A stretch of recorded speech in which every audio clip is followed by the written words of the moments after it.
Alors, je vais vous montrer rapidement le processus que j'utilise pour faire une correction d'une copie d'un devoir qu'un élève m'a envoyé en utilisant ma tablette graphique et ensuite en lui faisant une rétroaction à l'aide de la caméra vidéo et d'une capsule vidéo partage d'écran.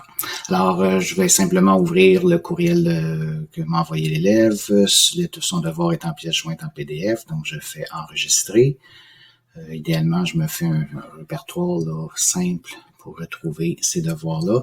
Évidemment, cette étape-là ici, habituellement, j'irais modifier le nom du fichier, pas le PDF, mais le nom lui-même pour m'assurer de l'identifier au nom de l'élève, le cycle de cours et tout ça. Dans le cas présent, je le ferai pas pour éviter évidemment d'identifier l'élève en question.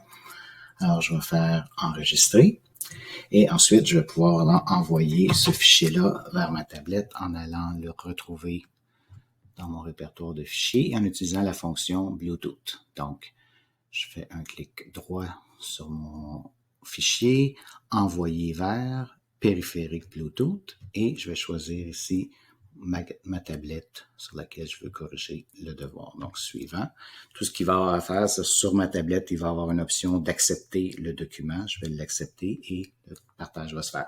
Si vous n'avez pas de fonction Bluetooth, bon, oui, vous pourriez le faire peut-être par courriel, par OneDrive, mais il y a aussi une petite application qui s'appelle Push Bullet qui peut aussi vous faire ça facilement. Il y en a probablement d'autres aussi d'ailleurs. La deuxième partie du processus consiste à récupérer mon fichier sur ma tablette et à faire la correction à l'aide du stylet. Alors, je vois ici que mon fichier a bien été reçu en Bluetooth. Je vais pouvoir aller dans mon éditeur de dessin Note sur la tablette et je vois ici, j'ai une option pour importer un PDF. Donc, je vais aller dans mon fichier téléchargement et ouvrir mon fichier. OK. Alors, et maintenant, j'ai ici toutes les pages de mon fichier. Donc, je vais faire, évidemment, je vais vous épargner la correction complète, mais essentiellement, je vais faire un petit peu le début. À cette étape-là, ce n'est pas nécessaire de discuter avec l'élève. L'élève va avoir seulement le produit final. La rétroaction, je vais la faire ensuite en utilisant le fichier à l'écran. Évidemment, on pourrait faire la correction en parlant et en enregistrant. Ça va peut-être être un petit peu plus difficile, par exemple, de se concentrer, de consulter le corrigé. Donc, je vais faire ça, je vais commencer rapidement. J'aurais dû mettre sur le crayon rouge. Et ensuite, donc, indiquer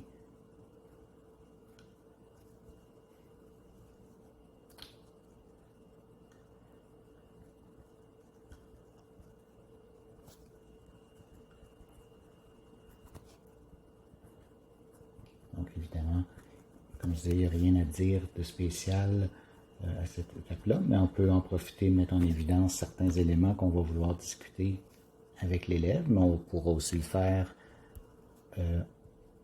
lorsqu'on aura le fichier à l'écran aussi.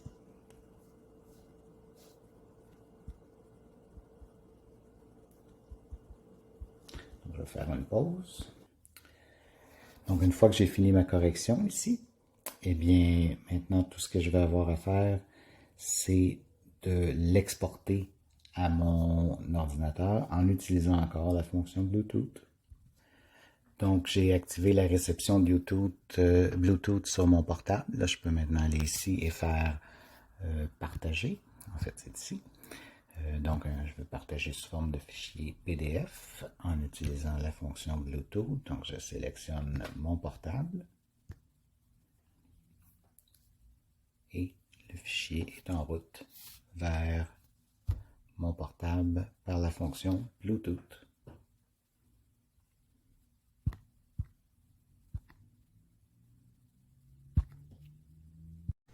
Alors, la troisième étape du processus consiste maintenant à récupérer mon fichier envoyé par Bluetooth sur mon portable ou mon ordinateur et faire à l'écran la rétroaction en utilisant aussi ma caméra avec l'élève. Alors, je vais ouvrir mon fichier. Si je l'ai appelé correction pour le différencier de l'original, j'ouvre simplement dans Adobe parce que je pourrais le faire dans OneNote, mais comme je n'ai pas vraiment besoin d'écrire plus à l'écran, je peux le faire. Il y a des petits outils, mais de toute façon, à partir de cette étape-là, ce que j'ai écrit en plus sur le document, mais l'élève ne l'aura pas, à moins que je sauve de nouveau le document. Là, en principe, ce que j'ai à l'écran, c'est la copie PDF que j'enverrai à l'élève avec le courriel qui contiendrait le vidéo. Donc, je vais aller ici sur Loom. Je ne vous en dis pas plus sur Loom, je vais vous en reparler tout à l'heure de toute façon. Donc, je fais Record Vidéo. Donc, je commence l'enregistrement. Vous voyez que ma caméra va apparaître ici dans le coin. Donc, je choisis, j'ai deux écrans, donc je choisis l'écran que je veux utiliser. Je fais masquer. Et là, je vais m'adresser à l'élève. Alors, bonjour, cher élève sans nom. Alors, j'ai la correction de ton activité notée à l'écran. Donc, je vais regarder ça avec toi. Tu vois, dans la question 1, ici, j'ai entouré tes variables. Pourquoi? Parce que quand tu identifies les variables, c'est important que ça représente des nombres. Donc ici, écrire musculation cardiovasculaire, c'est pas suffisant parce que ça nous dit pas est-ce que c'est le nombre de personnes qui font de la musculation, est-ce que c'est justement le nombre d'heures, le nombre de minutes, le nombre de fois, peu importe.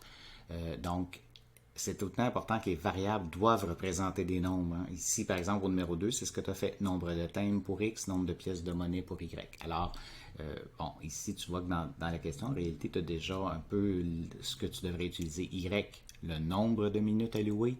X, le nombre de minutes allouées à la musculation. Y, le nombre de minutes allouées à l'entraînement cardiovasculaire.